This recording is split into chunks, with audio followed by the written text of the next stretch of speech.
say Misha Nichnas Adar Marbim Besimcha. Today is Purim Katan. PARSHA Ki TISA. We wanted to say a few of the practical mitzvot.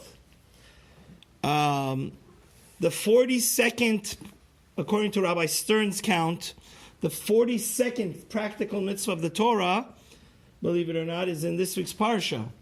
It says, MITZVOT lo ta'aseh, shelo la'asot shemen kemo shemen hamishcha. We know this week's Parsha is a beautiful thing. God anoints the Kohanim. The Kohanim all get anointed with that glorious oil that Moshe had. We are not allowed to replicate any of the items located for our personal use that are in the Holy Temple, which is going to be Bimhera B'Yameinu, with the coming of Mashiach coming soon. So therefore, there's this, all the Jewish kings from Yehuda are anointed. The Kohanim Gadol, that's what Mashiach means, by the way, the anointed one. So that special oil that Moshe Rabbeinu had created, we cannot replicate to, anoint and use it for personal reasons. Because we know some things have to be special just for Hashem.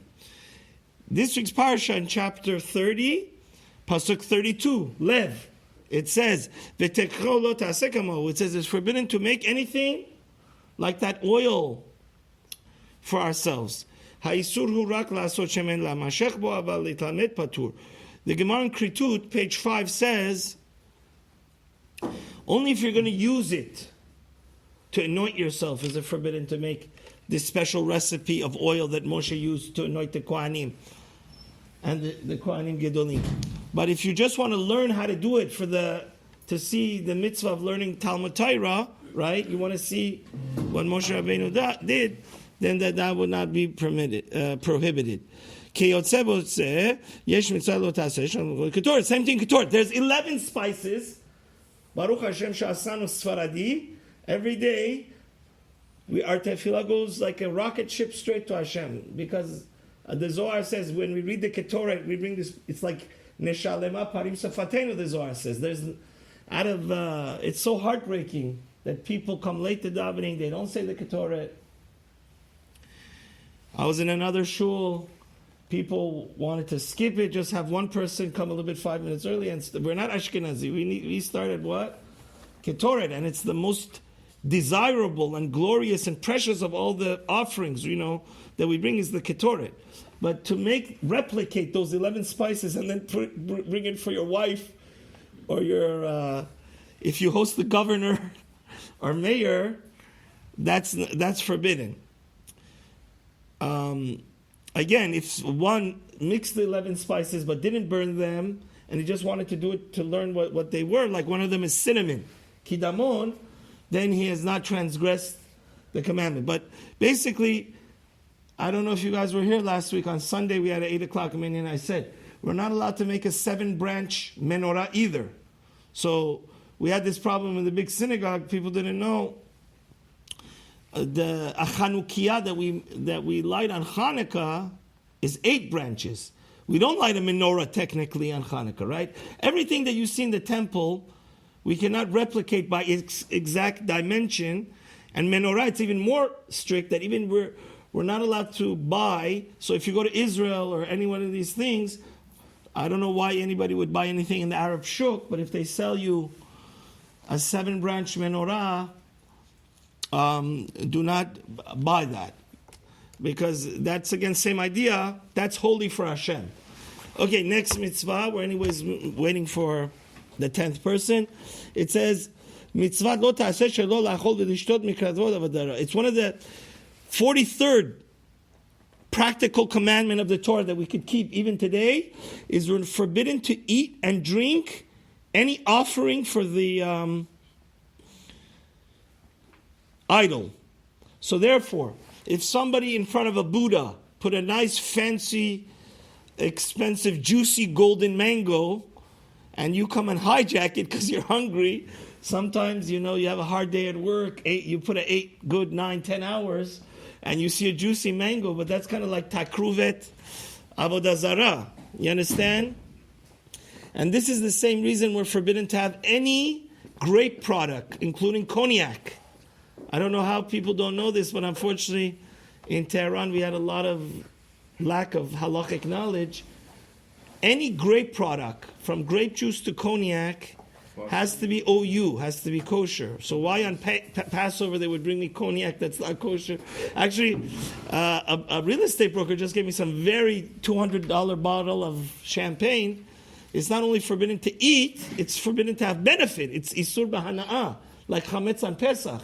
So I had to just throw it into the alley, throw it into the garbage. So, because we're not allowed to derive any benefit from anything connected. Parenthetically, it's important to know, some people make a big mistake. If your company is making a holiday Christmas party in the corporate world, it's forbidden to go to that.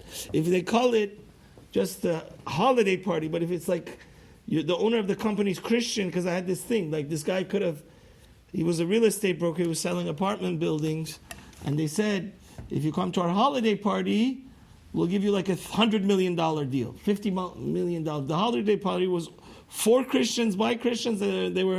These people were like Jews for Jesus. They were trying to convert him. We're not allowed to have any connection to what? Idol worship. So therefore, we're not allowed, for that reason, any wine that is made by a non-Jew has this decree of what? Nesech, that it was possibly, they had poured it in intent as a offering to what? The pagan god. And Christianity is considered in Jewish law avodah zarah. In Iran, they were so machmir. The Ben Ish Chai brings that in Iran, even if a goy looked at the wine, they wouldn't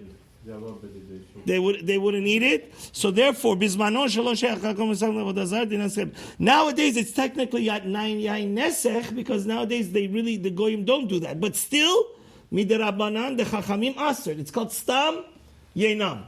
It's forbidden not only to drink it, but you can't even have benefit from midirabanan. But nowadays, by the way, 99% of the wines and grape juices, for this reason, are pasteurized. Once they're pasteurized, the non-Jews would never. It was considered. One second. It was considered to. It was considered like a second class wine that was pasteurized, wine that was cooked. So therefore, if you go to a wedding and you see bartenders serving like expensive wines, 99% of the wines of the market today are pasteurized for the same reason that they shouldn't be. You have to be careful though. The Kedem, 1.5 liter ones that are in a glass bottle, those are not mevushal, and those, if you have, now the problem is somebody that doesn't keep Shabbat, it goes into the problem that his yain may be yain nesech. So therefore, if you have non-observant people at your Shabbat table, it's better to use the regular pasteurized mevushal grape juice. Hashem should help us to only be connected to holiness and stay far, far away from any type of avodah zarah. Amen v'amen.